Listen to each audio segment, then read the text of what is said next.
நீங்க வந்து fact check பண்ணீங்களா, அந்த செக் பண்ணீங்களா? நீங்க முதல்ல உங்க கூட சுத்துறவங்கள செக் பண்றீங்களா?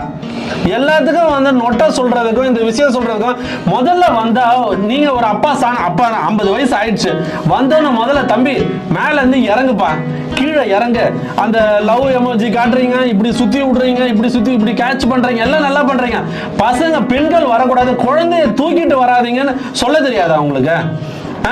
இப்ப அல்லு அர்ஜுன் வந்து 2 பேர் தான் இறந்தாங்க. இதுக்கு யார் பொறுப்பு? இதுக்கு பொறுப்பு எடுத்துட்டு நீங்க முன்னால நிக்கலாம். சரி, நீங்க வர வேணாம், உங்க கட்சி நிர்வாகிகள் இட்டுன்னு போலாம்ல உங்கள.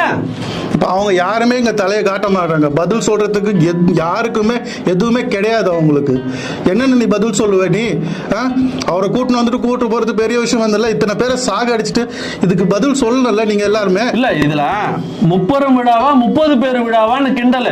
இன்னைக்கு 30 பேரை நீங்கள் அனுப்பிச்சு வச்சுட்டீங்களா விஜய் சார்? வாய் முகூர்த்தம் 30 பேருக்கு மேலேயே செத்துட்டாங்க ஐயா.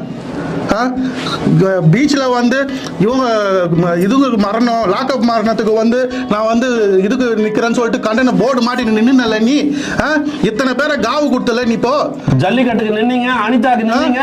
இன்னைக்கு உங்களை நம்பி வந்த கூட்டம் one and only Vijay army, Vijay warriors, Vijay தொண்டர்கள், தாவேகா தொண்டர்கள். உங்க கட்சி ஆட்சியை பிடிக்கும். இன்னைக்கு காலையில ஒவ்வொரு கூட்டத்துக்கு முன்னாடி போகும்போது திமுக அரசு சரியில்லை, அதிமுக அரசு சரியில்லை, சீமான கலாய்க்கிறத மரியாதை இல்லாம பேசுறது. ஒருத்தன் காலையில சொல்றான், இது ஐடி கார்டு, நான் ஸ்கூல் படிக்கிறேன், நான் வந்து +2 முடிச்சுட்டு 18 வயசு அடையும் போது நான் ஓட்டு போடுவேன்றான். எங்க இருக்காங்க அவங்க பசங்க?